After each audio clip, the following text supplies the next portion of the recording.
Esperar o pessoal entrar.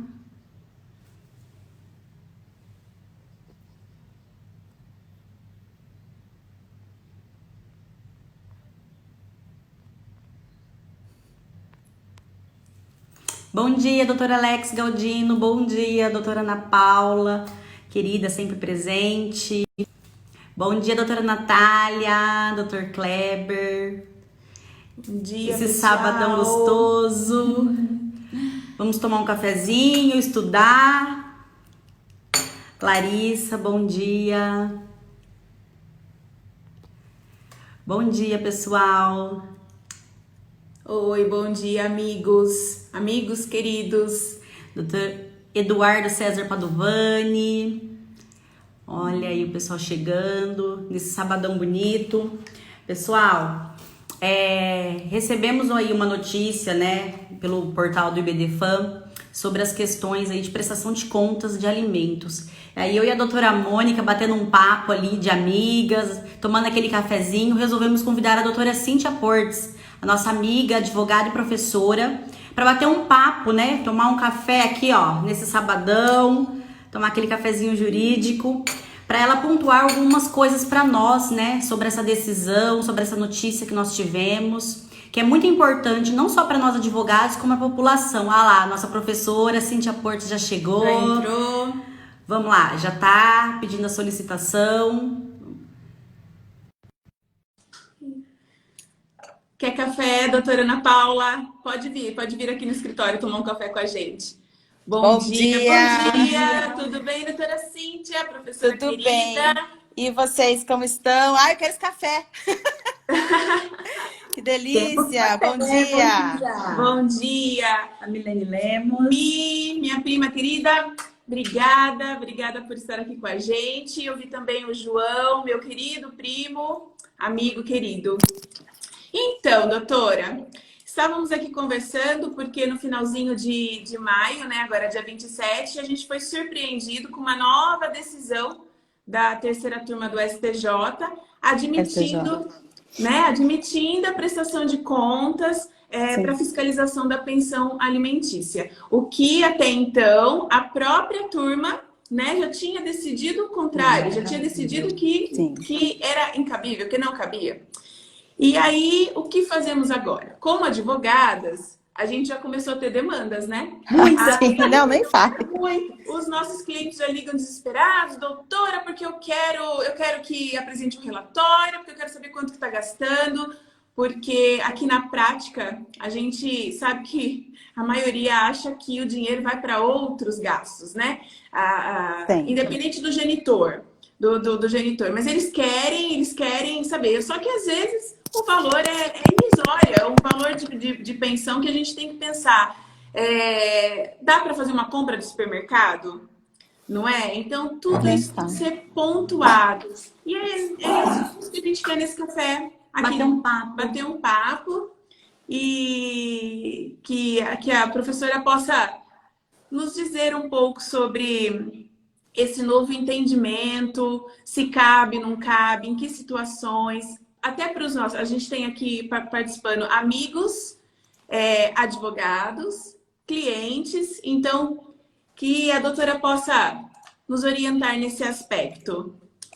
Bom, primeiro, bom dia. Obrigada de novo por esse convite, Tamires, Mônica. Tão gostoso, né? Poder falar do direito sempre. Tão gostoso a gente poder debater. E aqui, gente, que fique claro, né? Um bate-papo de amigas advogadas, que tal como acho que toda a sociedade, toda a comunidade jurídica, né? Foi pega aí por essa decisão do STJ, né? E que precisa, que merece sim, que a gente se debruce e que nós tenhamos atenção em relação a ela, porque alguns aspectos precisam ser pontuados, né?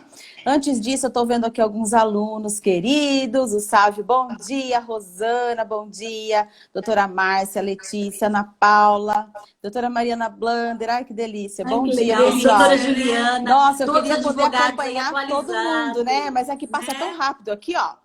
E eu, pessoal, eu Gente, falo assim, eu falo, às vezes o aluno fala, Pro, eu entrei na sua live, você não me viu. Eu vi, gente, mas eu tô tão aqui empolgada. Eu também quero Vai aproveitar aqui, passando ó, aqui, você né? comentou, dar Doutora um bom Márcia dia para todos os Regina. meus Ah, que amigos, para a gostoso. Juliana, minha amiga, para minha prima Elisângela, mas dá um beijo bem grande na doutora Mariana Blander, que foi aniversariante de ontem, Verdade, né? né? Com Parabéns, certeza, né? doutora!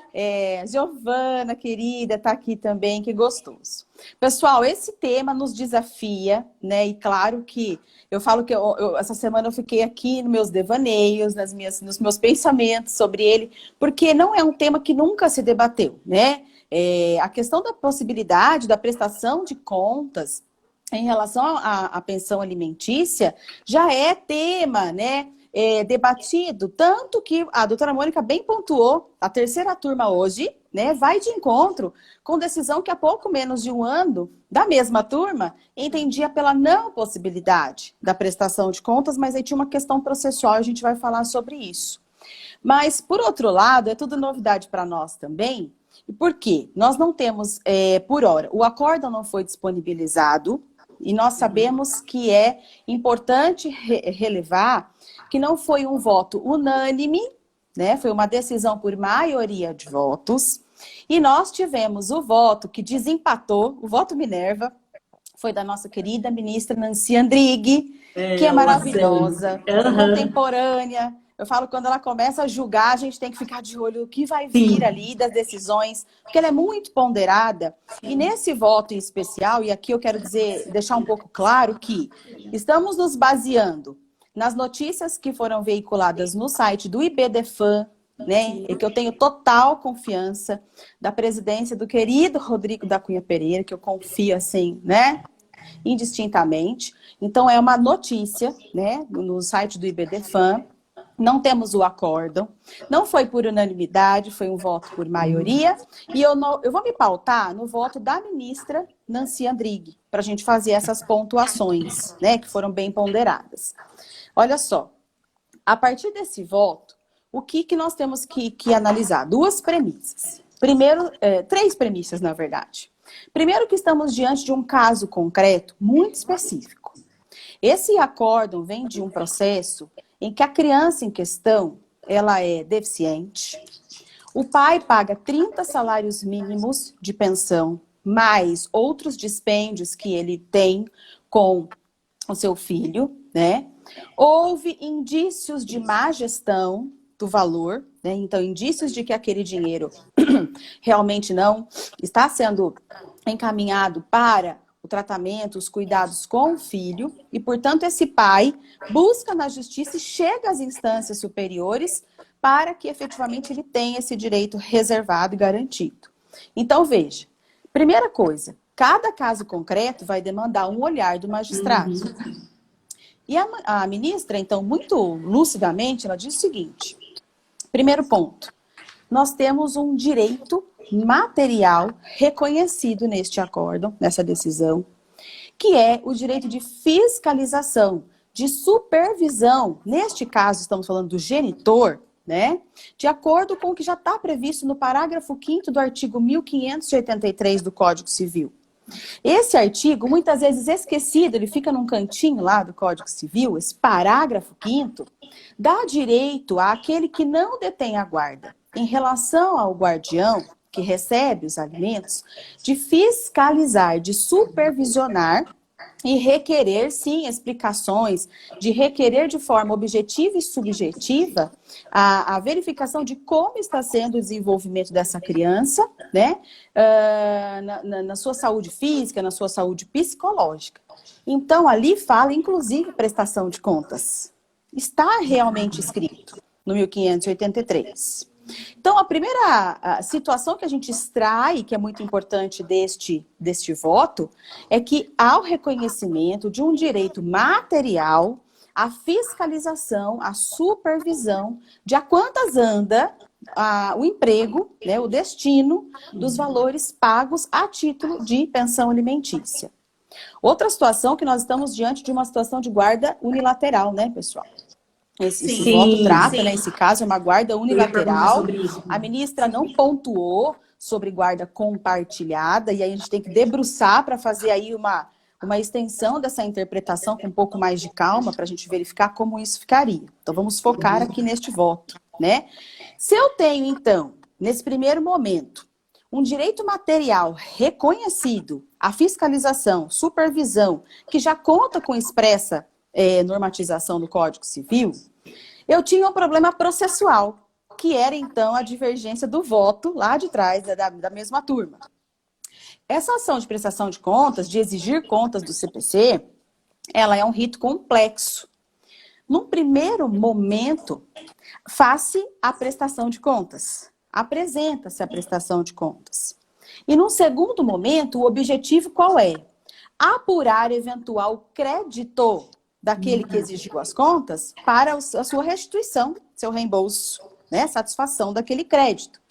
Mas nós sabemos que os alimentos são irrepetíveis, né? Eu não tenho de volta, usando uma linguagem mais clara, aquele que pagou os alimentos, mesmo que se apurasse numa prestação de contas, que ele pagou um valor e gastou menos, então ele tem um crédito para receber de volta? Não. Em relação aos alimentos, não. Muito importante. Não é irrepetível, né, doutora? Então não volta. E aí esbarrava nessa questão processual. Como que eu vou materializar, então, procedimentalmente, esse direito material do Código Civil, né? Como eu falo para os alunos, o direito material, ele nos traz os direitos que nós podemos exercer. E o direito processual civil instrumentaliza isso. Então, como que eu vou instrumentalizar isso se eu estou dizendo que esse rito complexo de exigir contas não é cabível? O que fez a ministra? Bom, veja bem. Neste caso concreto, e que pode ser o reflexo de outros tantos casos concretos, basta que o pai, né? E aqui a gente está usando o pai, que estamos trabalhando este voto, né? Mas aquele que paga os alimentos, não podemos esquecer que incapazes podem receber alimentos, idosos podem estar recebendo alimentos, né? De forma geral. Para que ele instrumentalize isso, basta que, se a ação de procedimento especial não é cabível, que utilize a ação de procedimento comum do Código de Processo Civil, que abarca todas as demais ações que não estão elencadas no capítulo do procedimento especial, que é onde está a ação de exigir contas. E aí ela fala simplesmente que bastaria uma petição simples que o pai, aquele que paga, e aqui de novo, eu vou usar o pai, gente, que é o exemplo mais comum, sempre nos leva a falar o pai, mas nós sabemos que existem hoje os pais que são guardiãos, né? E a mãe que paga quem a pensão. paga é quem paga a pensão. Vou usar assim, tá? Genericamente, sem nenhum tipo de fundamento específico. E que aquele pai bastaria uma petição simples, requerida em juízo, para que, prestadas estas contas, a partir disso, os reflexos surgiriam. E quais reflexos? Eu teria a possibilidade, a partir da visualização destas contas prestadas, desde uma simples revisional de alimentos, para readequar o valor pago. Não só para reduzir, doutoras, mas eu acho que, de repente, uma adequação, em parte, in natura, e nós temos uma defesa muito clara disso pelo professor Rodrigo da Cunha Pereira, da possibilidade de nós termos parte, vamos falar assim, claro, né? Parte em dinheiro e parte, objetivamente, no plano de saúde, na escola, naquilo que eu consigo monetarizar de forma específica, né? Consigo mensurar. Sim. Até numa violação muito grave da destinação desse dinheiro, e a ministra não pontua exatamente quais seriam as possibilidades ou as hipóteses, né? Nesse primeiro momento da notícia, mas ela fala, inclusive, até na suspensão do poder familiar. Tal grave fosse, né, a condução da administração desse direito do menor pelo guardião, ok? E aí eu vou, se vocês me permitem, entrar no meu primeiro devaneio aqui, pensando, né, nessa petição simples. Você porque pode a tudo. ideia, né, a ideia, vejam, e aqui eu vou trazer mais dúvidas que soluções para que os colegas, a gente possa debater isso, né, doutora? Acho que a gente tem que ter, inclusive, até um núcleo específico de direito de família para a gente debater isso. Olha só. Se eu falo numa petição simples e numa possibilidade de reflexos futuros, quer dizer que esse primeiro ato, essa petição simples, essa busca inicial, seria para obter dados, fatos concretos, que analisados por aquele que paga, poderão ensejar uma nova ação. Poderão. Essa é a ideia. Nesse contexto, e aí, né, no campo processual, eu já comecei a viajar. E ontem foi muito engraçado que eu fiquei aqui lendo e relendo. E aí comecei a falar sozinha. Minha filha estava sentada no sofá, e vocês bem conhecem a Larissa? Ela estava sentada ali, fazendo as coisas dela, e eu comecei. Não, mas veja bem. Estamos diante de uma petição simples. Uma petição simples que, no fim das contas, tem o condão de talvez instruir uma nova ação.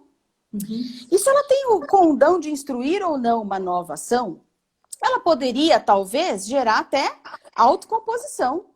Olha, será que com o uso do bom senso, será que nós, partes, não conseguiríamos chegar num novo acordo através desse resultado que eu obtive, que eu tenho na minha mão, dessa prestação de contas, para gerarmos uma nova situação de pagamento da obrigação alimentar? E aí eu já fui lá para o Código de Processo Civil e eu me encontrei no artigo 381, que trata da produção antecipada de provas.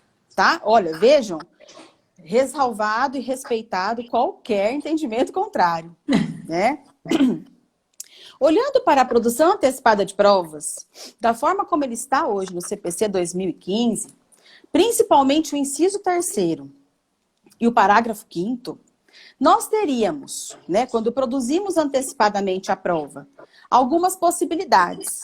Uma delas, produzir a prova, e essa prova pode ensejar a autocomposição. Mas o inciso 3º, e até me permitam ler na íntegra, né, ele diz o seguinte: o prévio conhecimento dos fatos possa justificar ou evitar o ajuizamento da ação. Nos parece que a ministra encaminhou para essa situação. Preste as contas. A partir disso surgirão reflexos. Naquela ação, naquele pedido que ela chama de petição simples, não tem condenação. Não é sentença de caráter condenatório. É meramente declaratório da prestação de contas. Se a partir daí, então, eu precisava encaixar um procedimento, e aí o parágrafo 5º do mesmo artigo diz que aplica-se o disposto nessa seção para aquele que pretende justificar a existência de algum fato ou relação jurídica para simples documento e sem caráter contencioso, será, esse é um estudo que eu comecei a fazer, mas será que nós não poderíamos pensar que essa petição simples, por uma analogia, poderia ser uma produção antecipada de provas? Para que, diante do resultado da prestação de contas, possa aquele que a requereu analisar se irá ajuizar a ação ou não, e até mesmo viabilizar a autocomposição, e aí eu vou utilizar ali o inciso 2 também, 381, inciso 2, inciso 3, parágrafo 5º. Isso é um questionamento, eu não estou afirmando. Sim, mas eu brinco, são os devaneios que a gente começa a fazer, né? Sim. E começa a imaginar. E eu comecei aqui a pensar alto, né? E comecei a escrever isso. Para que eu não me perdesse. Porque a gente sonha com algumas coisas, né? E começa a escrever. Mas para os advogados que estão aqui conosco, vários, talvez, olha, né? vários. Muitos. Doutora Cristiane, doutora A Tatiane. gente pode imaginar, né? Acho que nós podemos pensar juntos. Será que seria uma saída? E agora, entendam, como ela deixou em aberto essa petição simples, será que poderíamos buscar uma saída utilizando talvez esse procedimento, com essa intenção de produzir a prova, né? Para uma futura ação ou não, ou até mesmo estimular a autocomposição, porque o que eu quero é realmente a produção do documento sem caráter contencioso. Então me levou a esse primeiro encontro processual, né? Porque aí eu tenho um direito material reconhecido, ela tem toda a razão quando diz que eu não posso deixar a pessoa sem instrumentalizar o seu direito material. Se eu reconheço o direito material, o processo civil tem que achar um jeito de instrumentalizar isso. Será que poderíamos pensar, então, nessa prestação de contas? É uma pergunta. Não sei se as doutoras concordam, se isso é uma possibilidade, né? Mas vamos pensar. né, neste fato. Mas é importante que se diga de novo, né? Esse é um bate-papo e nós aceitamos todas as sugestões possíveis. É o cafezinho. Né? Todo mundo aí, pega o seu cafezinho. Pega um café. Olha, eu até esqueci meu café, que eu já tomei. Acordei cedo, já fiz outra reunião, já fiz café. Mas Oi? Já comemos então, já comemos pão. Que porque delícia, né? Essa cozinheira de mão cheia. Porque a gente tem que pensar, né? A gente tem que pensar nesse caminho. Se reconheci o direito, eu tenho que instrumentalizar. Então, eu tenho que instrumentalizar da melhor maneira. E isso também, e já partindo para uma outra questão importante, é que essa necessidade de fiscalização e supervisão, essa prestação de contas, ela tem que estar eivada, lotada, cheia de bom senso e cautela. Cautela. O que acontece, doutora, desculpa te interromper Pode agora, falar. Que depois dessa publicação, a gente já começou a receber vários casos, ligações, casos, né, Sim, de clientes interessados. Entrou aqui o Dr. Paulo. Dr. Paulo, bom dia. Um abraço grande, sempre presente em todas as lives, querido. Então, e a gente começou já a receber demandas de clientes querendo exigir essa via processual. Sim. E aí eu queria comentar o seguinte, já que a gente está falando do caso específico que foi julgado ali no STJ, era uma criança com deficiência, o pai paga cerca de 30 salários mínimos. 30 salários mínimos, que é um valor considerável, só que ele estava tendo outros gastos além do que ele estava pagando com da pensão. Então, o que a gente tem que tomar muito cuidado é com a exigência que o cliente quer fazer. Ele chega no escritório pedindo, né, se ele realmente mostrar para ele quais são as consequências desse relatório depois de prestação de contas. Sim. Né? A gente já pode dizer que pode fundamentar depois um pedido de revisão, como a doutora mesmo já pontuou, mas até um pedido de guarda, de modificação de guarda. Modificação, destituição do poder familiar. Então, quando o cliente chega no escritório, tudo isso vai ter que ser bem pontuado. Né? A gente já faz outras pontuações, mas assim, não é só que, quero exigir. Porque muita gente acha que o dinheiro vai para outro lugar. E, na verdade, ele tem que tomar cuidado que pode ser que seja demonstrado que paga menos do que deveria. Sim. E é importante também o advogado ter cautela e analisar cada caso, né? Não é simplesmente, uma petição simples, vamos lá, vamos ver o que vai dar. Então, o advogado também tem que ter esse feeling, essa questão ali do direito de família, verificar os valores, né? O cuidado ali de analisar a documentação, as provas, porque aqui a gente está falando da questão probatória, material, estritamente processual. Mas aí nós temos o caso fático também, né? A situação ali que chega, não é simplesmente temos essa via, temos essa ideia, podemos ir por esse caminho, mas vamos lá, vamos ter cautela, vamos analisar, né? Porque ali a gente está lidando com vidas, né?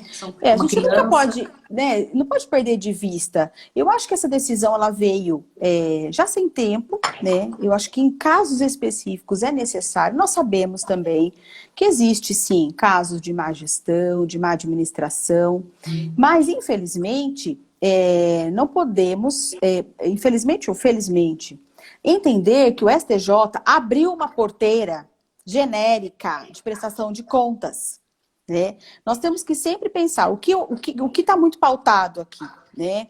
Talvez, me parece, essa relação do direito material com o processo civil, né? As novas condições da ação trazidas pelo CPC 2015, que nós temos que imaginar que se a parte tem legitimidade, e aí este julgado traz uma legitimidade em relação ao direito material reconhecido.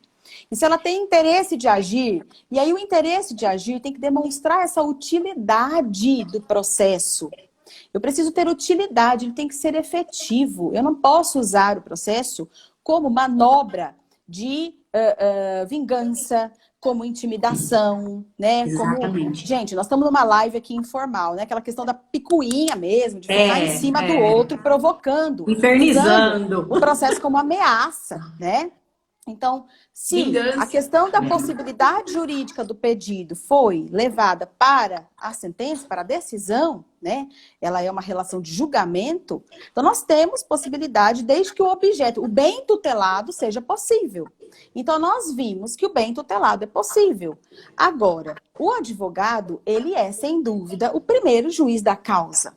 Exato. O que nós queremos dizer, e aqui com todo respeito, temos que nós, advogados, né, caminharmos com cautela e bom senso, acima de tudo.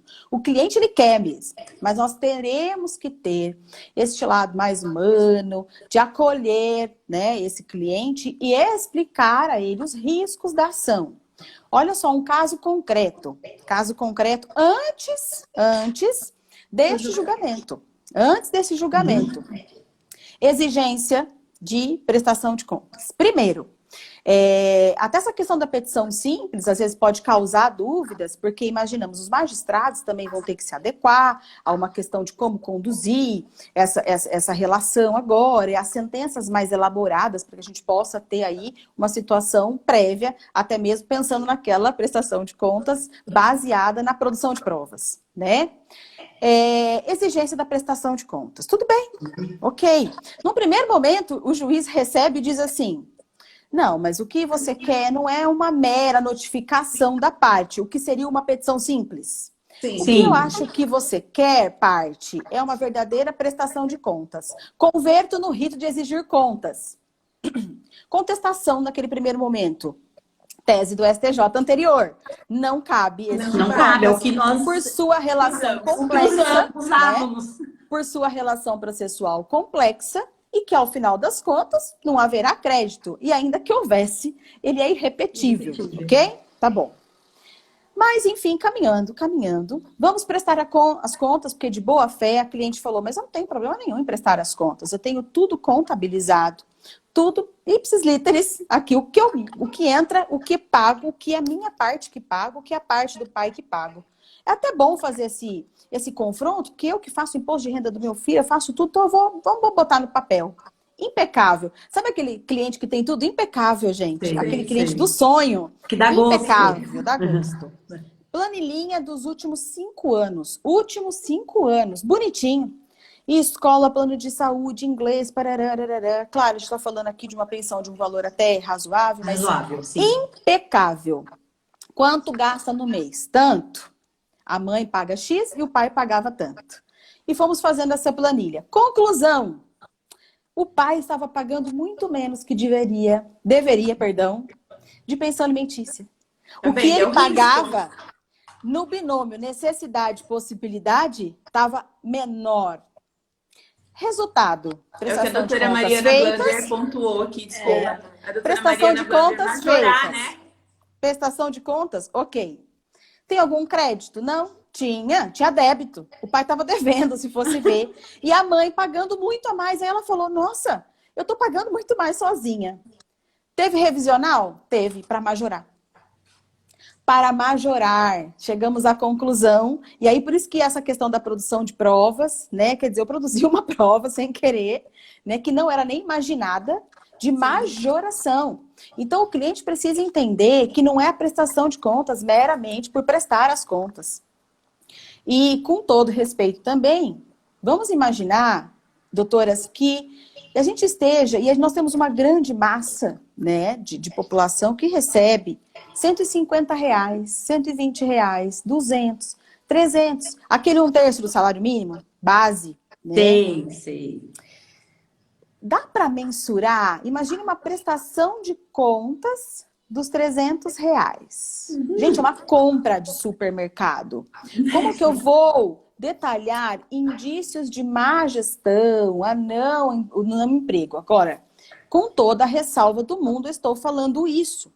É uma decisão que abarca o país todo. E se a gente pegar os confins aí dos interiores do Brasil, talvez R$300 seja uma realidade dos 30 salários mínimos que estamos falando aqui em São Paulo, né?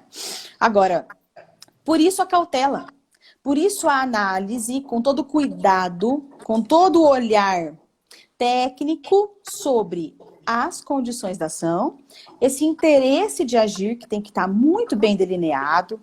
E por outro lado, se o caso demanda, se enquadra, se encaixa nessa posição do STJ, olha que interessante, nós teremos ações revisionais muito mais fundamentadas, muito mais cheias de causa de pedir, porque aí eu terei uma prestação de contas que me demonstra a necessidade de uma revisão, de uma readequação, de uma nova roupagem entre as partes, né? Então a gente tem os dois lados da moeda sempre. Eu recebi uma pergunta aqui, pode só falar. para te cortar um pouquinho, desculpa, Claro. de uma colega que mandou no particular. O juiz poderia, nesse caso, aumentar ou diminuir os alimentos nessa ação de prestação de contas? Se sim, Então, ele estaria saindo do objeto da ação, porque essa ação deve ser discutida em uma revisional. Sim. Então, a ação é estritamente probatória. Né? Num primeiro momento, eu entendo que não pode, que o juiz não vai fazer, e por isso que me remeti a essa produção antecipada de provas, porque ali nós temos que o juiz não faz nenhuma valoração dessa questão. Ele instrumentaliza, recebe, presta-se as contas. E o que deixou claro a ministra, a partir desta prestação de contas, os reflexos poderão surgir, desde uma revisional de alimentos, modificação de guarda, até, nos casos mais graves, ela, de novo, gente, pelo menos na notícia do IBDFAN, não tem a íntegra, mas ela não deixou claro por hora, hipóteses de suspensão de poder familiar, mas nós vamos nos basear no Código Civil, é claro. Tem da possibilidade, né? Então, doutor, eu acho, nesse primeiro momento, não. Por isso, de novo, a gente se vale ali do 381 como uma técnica, veja, inicialmente, que eu entendi que fosse possível, né? Doutor Paulo está falando aqui, doutora Cíntia, só com leite e pão, se pensar, se gasta em média R$125, mas E outra coisa, doutor Paulo, que me chama a atenção, nesses valores que não são considerados, digamos, eu não vou falar alto, mas razoáveis para prestação de contas, é que como que nós vamos mensurar, por exemplo, a comprinha lá do mercado, eu escutei, me perdoe não lembrar o nome do advogado que eu escutei falar isso, mas muito ponderado. Como que eu vou, por exemplo, imaginar assim, eu comprei então 5 pães. Mora a criança, a mãe e 2 filhos. Esses 5 pães é só dos filhos porque saiu do dinheiro da pensão. A mãe não pode comer o pão, ou quantos pães foi para a mãe. Do quilo de arroz que eu comprei, a mãe comeu 3 xícaras, o filho comeu 4 xícaras. São mensurações, né? A gente tem que pensar nisso. É impossível. E uma coisa um pouco... né? É uma presunção de que nesses valores um pouco mais, vamos chamar de reduzidos, ok, dentro da realidade daquela pessoa, eu não precisaria movimentar o judiciário, porque há uma presunção de que aquele dinheiro gastou com comida. Nós sabemos, nós vamos no mercado hoje fazer aquela comprinha da semana, é 180, 200 reais comprando o básico. E ainda mais agora que nós estamos nessa quarentena, na pandemia, saindo menos, eu falo que a gente conseguiu fazer até uma economia, né, familiar melhor. A gente compra só realmente o necessário, rapidinho no mercado. E usa tudo. Usa bonitinho, né, para só sair dali 15 dias ou 10 dias de novo, comprando o básico. Outro dia eu passei no caixa, a moça fez assim, ela olhou pro caixa, olhou para mim, olhou pra tela, olhou de novo para minhas coisas e... moça, até eu assustei. Era tão pouca coisa, tão básico, 180 e o valor reais. altíssimo. Ela olhou pra tela, olhou pra mim, olhou pra compra. Olhou de novo, tipo, até ela assustou. E aí, coitada, ela chegou a olhar a tela, gente, fez assim. Ai, tá certo, tipo, tá tudo aqui. É a nossa realidade. Entendem? Então, assim, aí o ponto, cautela. A doutora Gislaine disse que a conta dela triplicou no mercado. Eu entendo. Pois é, então, imagina, ela tem criança, eu ainda não tenho, né? 2 adultas só eu e a minha filha aqui em casa. Então, você já imagina que a gente já tem, né, gasto, né? Agora, eu tenho umas crianças de 4 patas aqui que a gente gasta. Um monte de criança. Imagina. Agora, olha que talvez uma coisa que a gente tem que pontuar. Uma decisão dessa, saindo também do enfoque só processual, talvez possa trazer, mas isso parte de nós, advogados, trabalharmos isso com os nossos clientes. Mudança de comportamento na sociedade. Uma ideia de que o pai ou a mãe, aquele que paga, né? Aquele que paga os alimentos, tem direito de fiscalização. Aquele que administra esse dinheiro deve prestar as contas. E que isso não seja algo tão, sabe, essa resistência. Porque aquele que recebe, bem ou mal, se nós pensarmos na ideia empresarial da prestação de contas, está administrando dinheiro de terceiro. Mesmo que esse terceiro seja seu filho. É meu filho, mas eu estou administrando o dinheiro dele. E eu tenho certeza que algum dia vocês já ouviram assim no escritório. É um adolescente, o filho é adolescente, né? E aí a mãe fala assim, será que eu já posso pôr numa conta dele? Né? O dinheirinho já é dela, já é dele. Por que não? Por que não nós pensarmos num compartilhamento dessa conta? Eu sei que o que eu vou falar parece loucura, porque o direito de família a gente sempre lembra dos embates. Mas em casos em que há bom senso, aquelas famílias que ainda conseguem dialogar, o que eu sei que é raro, mas será que a conta da pensão pode ser uma conta conjunta? Ou então no nome da criança, mas os dois podendo ter acesso? Será que se eu trabalhasse na ação de alimentos, nós advogados, quando entrássemos com as ações de alimentos, elaborássemos melhor as petições iniciais, trazendo uma melhor visão da necessidade. Aquilo que pode ser mensurado, então, plano de saúde, o pagamento da escola, o inglês, o balé, aquilo que eu consigo mensurar. Será que eu consigo mostrar um pouco melhor essa necessidade? E, além disso, aquele plus em dinheiro, que a gente fala, um tanto em dinheiro, que será para essas questões que eu não mensuro? O mercado, a fruta, a feira, o remédio, a roupa, o calçado, a roupa, porque você não compra todo mês. Então, mensurar uma expectativa, né? E aí, uma conta, um compartilhamento, um planejamento de obrigação alimentar. Vamos imaginar assim, né? Que uma conta conjunta ou a conta no nome da criança, e aí os dois têm acesso. Hoje em dia, Bankline, tal, será que não dá para acessar? Lógico que eu estou falando de situações em que nós temos essa possibilidade, pessoas que conseguem ainda olhar para o filho e ver que esse direito é do filho, né, doutoras? Porque às vezes os ânimos, as mágoas estão tão grandes que R$30 numa diferença, numa audiência de conciliação, você perde a audiência porque a pessoa não abre mão. Nem o outro não quer pagar 30 a mais e o outro não abre mão dos 30, sabe? Exatamente, o Dr. Paulo diz que o custo da internet é essencial.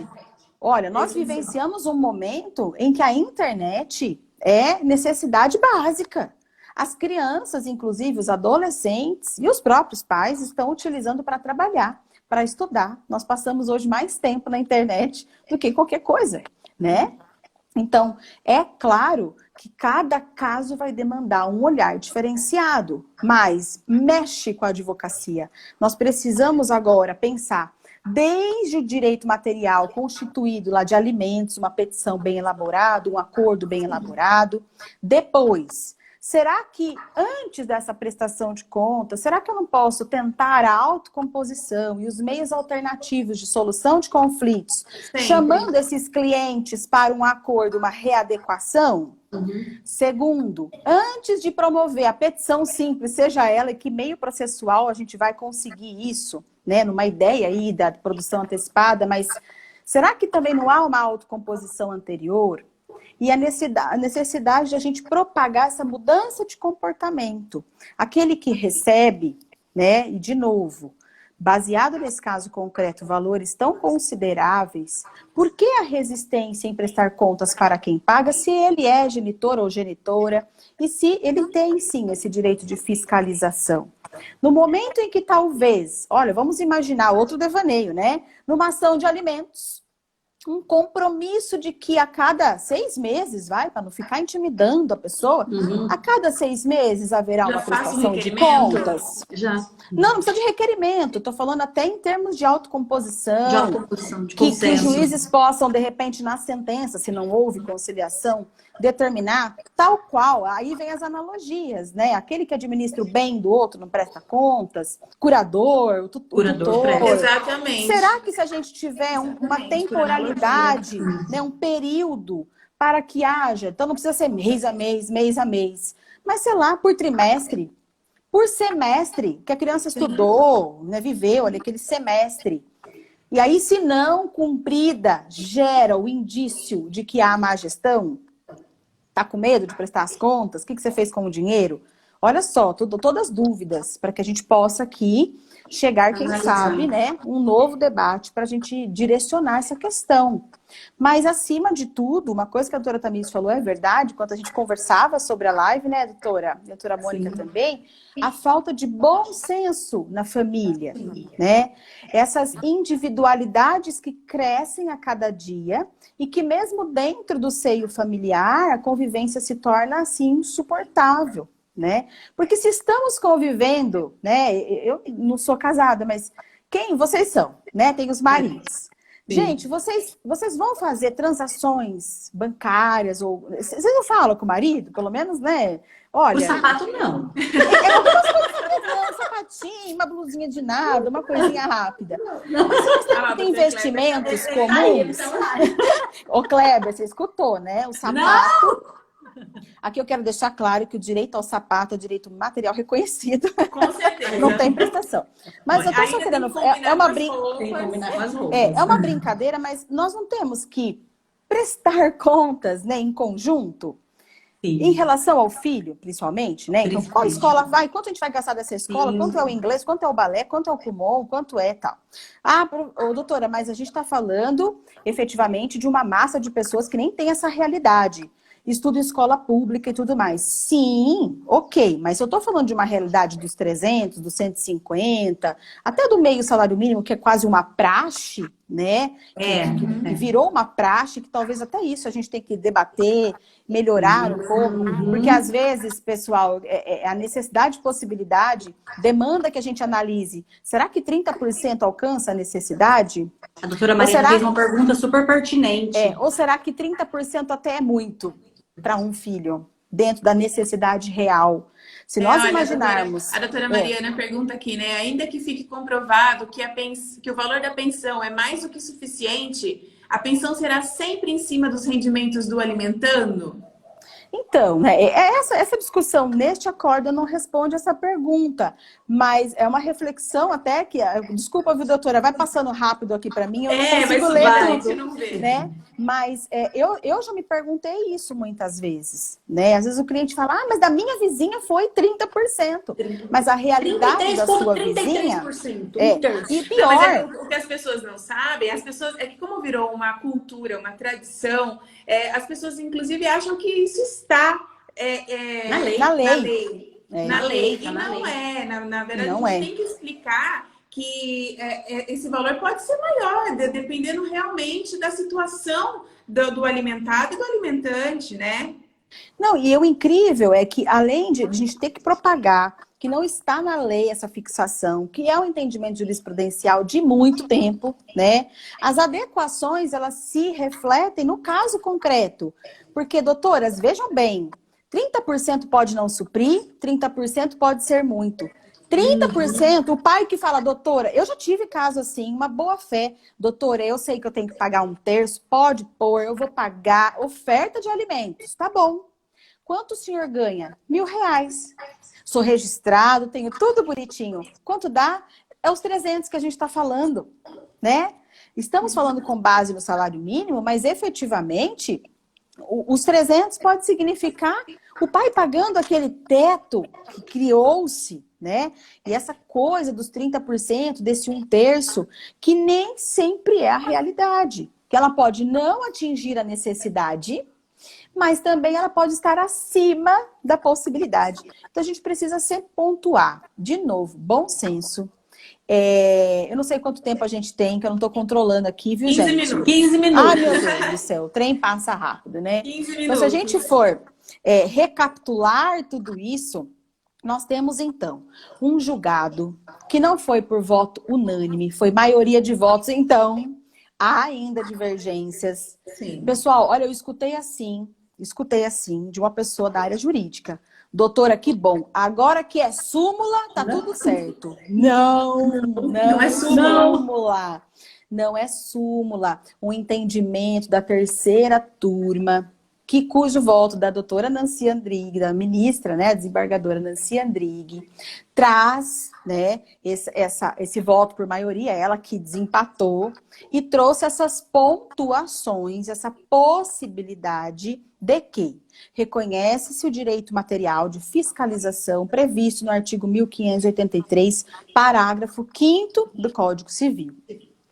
Se eu digo que a ação de exigir contas, tal qual está hoje, nesse procedimento especial do CPC, não é cabível por seu ato complexo e porque alimentos são irrepetíveis, diz a ministra, eu não posso deixar que a pessoa não tenha uma instrumentalização do seu direito.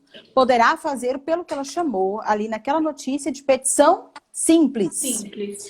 Eu é que fiz um devaneio aqui, trazendo essa petição simples, encaixando essas possibilidades dentro do artigo 381, incisos 2, 3, parágrafo 5º, que trata da produção antecipada de provas pela similitude do pedido, tendo em vista que o juiz não vai exarar valoração sobre a prestação de contas para aumentar, diminuir, reverter guarda, nada disso. É uma mera prestação de contas. E a partir dela, diz o voto da doutora Nancy, reflexos surgirão. Posso, talvez, fazer uma revisão. Porque pode ser uma prestação de contas impecável, o pai fala, nossa, tá tudo certo. Tudo certo. Contas prestadas, o que eu pago é direcionado, ela usou o dinheiro impecavelmente, nem para mais, nem para menos. Ou até sobrou um pouquinho, mas sobrou um pouquinho porque o que eu pago, às vezes não viajou. Tem criança que recebe até essa questão, né, gente? Um dinheiro porque tem casos que coloca lá, o pai vai pagar X porque uma vez por ano viaja. Esse ano, por exemplo, não viajou, né? Exceções. Exatamente. Não é todo mês que compra um monte de roupa, com um monte de sapato, um monte de tênis, um monte de material escolar, que é no começo do ano, né? Prestou as contas, tá tudo bem. Para que ele vai movimentar outra ação? Não vai, né? Não vai. Ou ele vai movimentar futuramente, caso queira. Mas que fique claro que o STJ não abriu uma porta genérica, generalizada para a prestação de contas, mas trouxe, né, a gente extrai ali alguns requisitos, alguns elementos. Má gestão, indícios de má gestão, de má administração do dinheiro. E essa má administração consubstanciada no fato de que não está sendo direcionado para aquele que deveria receber os alimentos, para o bom desenvolvimento da sua saúde física, psicológica. O filho, o alimentado de forma geral. O alimentado de forma geral, né? E nós não podemos deixar de lado jamais as regras da autocomposição, os meios alternativos de solução de conflitos, não utilizar a advocacia disso como um nicho. Vamos agora entrar com ações e ações de prestação de contas. Sim, que elas com publicações, né? Elas poderão ser indeferidas. Aliás, não, né? Poderão ser improcedentes. E sendo improcedentes, vamos lembrar que, né, o princípio da causalidade. Isso vai gerar custas. Exatamente. Isso vai gerar sucumbência. Né? Exatamente. Que, mesmo nos casos em que a pessoa busca a defensoria pública, então é tudo muito novo, mas eu penso que a defensoria também precisa se alinhar para que traga a essa pessoa pelo menos prova desses indícios de má gestão, para que também não utilizem-se da defensoria como, estou acobertado pela gratuidade da justiça, vamos ver o que vai dar, como a doutora falou, vamos nos arriscar. Né? Não, exatamente, não pode marginalizar a coisa. Não podemos generalizar. Doutora, você falou dos seus alunos, né, quando nós estávamos conversando. Olha, vários alunos. Eu tô aqui, vendo, eu fico vendo os nominhos aqui, ó. Doutor Tiago. Ex-alunos, eu já vi a Letícia aqui, eu já vi o Jaedel. Eu já vi a Giovana Salo, a doutora Cristiane Serrano, a doutora Neuza, bom dia. A doutora Neuza Corniani, doutor Vanderlei Corniani. Doutor Vanderlei passou aqui, doutor Maré, Paulo. Doutor Paulo, doutor Kleber, doutor Hélio, meu pai, o meu maior. Doutor Hélio, doutor Blander, doutora Mariana. Gente, que coisa, né? Gente, estão aqui muito. para... Amigos queridos, a minha amiga Cristiane. Eu acho que nós A temos que Natália, seguir... minha cunhada, é sua prima. Acho que a gente tem que seguir essas linhas, essas primeiras considerações, né? Agora, claro, vai disponibilizar o acórdão, precisamos ler... Olha, nós temos que nos ater também depois aos votos, né, que foram vencidos, mas basicamente o que eu entendi, né, dessa primeira notícia ali no IBDEFAN, é que os votos vencidos ainda caminham no sentido da problemática processual, né? Me parece que seja isso. Na questão de que, então, a ação de exigir contas, né, nesse ato complexo de ser, ela tendo não havendo a possibilidade da retomada desse crédito pela irrepetibilidade dos alimentos, seria ainda esse, né, a ponderação dos votos, a ponderação dos votos vencidos, mantendo, inclusive, aquela decisão. Não é súmula, não é uma decisão tomada em sede de recursos repetitivos, né? É uma decisão muito importante. A doutora Nancy Andrighi sempre muito ponderada, quando ela julga, os meus alunos eu falo, eles estão aqui, eles sabem.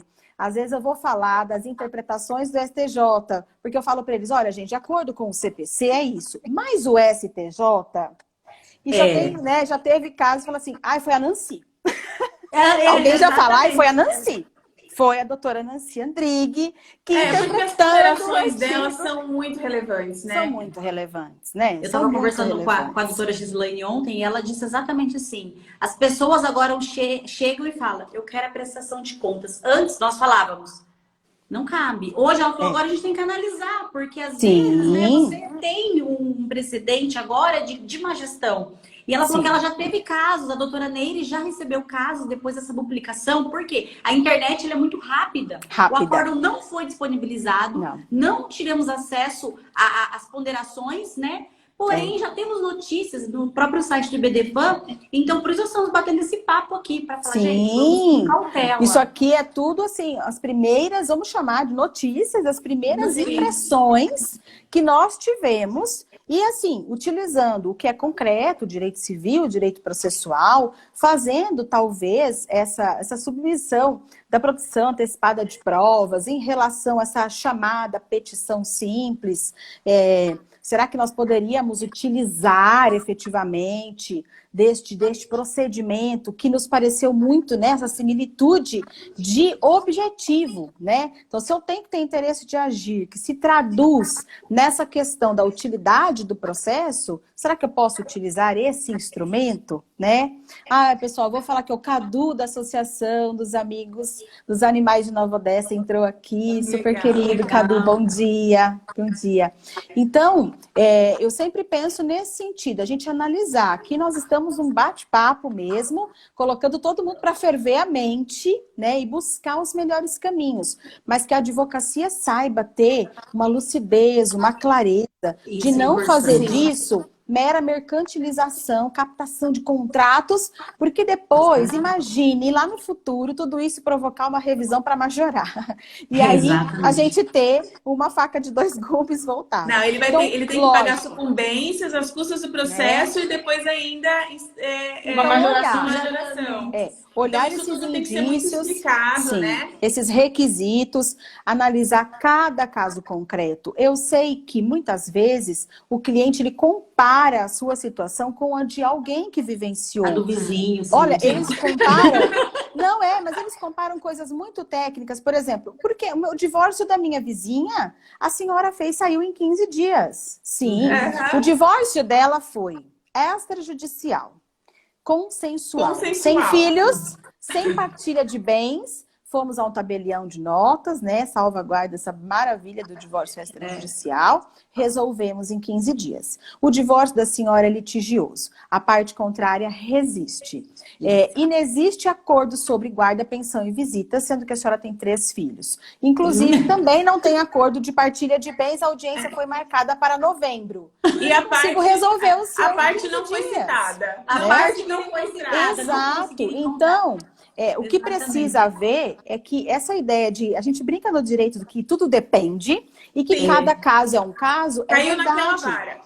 Né? É aquele juiz. Eu entro numa comarca em que eu tenho 3, 4, 5 juízes diferentes, posições diferentes, e eu não consigo muitas vezes ter a mesma rapidez ou o mesmo resultado.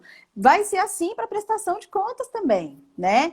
Mas eu vi na internet, porque o Dr. Google, ele orienta, né, todo mundo. Ele é muito mas o Dr. atualizado. Google, não tá aqui, né, vendo a situação. Então a gente tem que ter essa cautela. A doutora falou muito bem, bom senso preponderando, buscar as formas de mediar, de conciliar. Agora, lógico, direito está posto, né? O acesso à justiça previsto no artigo 5º, 35 da Constituição Federal, o princípio da inafastabilidade da jurisdição, tá aí. Mas as consequências jurídicas devem ser alertadas para os nossos clientes. A partir daí, eles devem assumir os riscos. Portanto, doutores, pensar até em cláusulas contratuais que demonstrem toda a orientação sobre os fatos, sobre os riscos, sobre as possibilidades de eventual sucumbência, deixar tudo bem claro. E se ainda assim o cliente quiser correr o risco, nós devemos nos respaldar juridicamente e legalmente. Isso é uma realidade. Nós sabemos que tem cliente que vai bater o pé,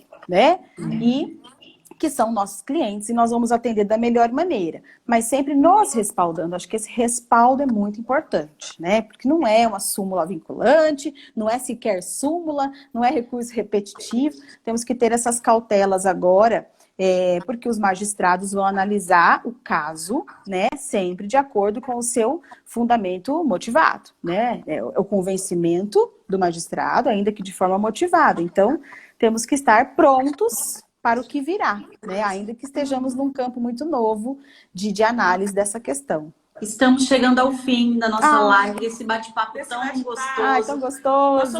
Passou muito rápido. E é tão bacana, porque nós somos advogadas, nós atuamos no direito de família e nós não nos vemos como concorrente. Nós estamos aqui querendo explanar para todos os colegas e para a sociedade como que realmente é a prática. Exatamente. Né? Então, estamos aqui com o mesmo objetivo. Isso que é bacana. Me perguntaram, nossa, mas você vai fazer lá? Gente, não existe isso. Nós vamos fazer porque a gente precisa estar aqui, tem que ensinar, tem que explicar. Conhecimento é feito para ser dividido, compartilhado, explicado, um ajudando o outro, e aí nós temos mudança de comportamento. Se eu pegar um conhecimento, guardo para mim e o outro que se vire, não é legal. Essa se mudança fosse assim, de a gente comportamento, não tinha professores, né? A doutora essa professora. visão, né?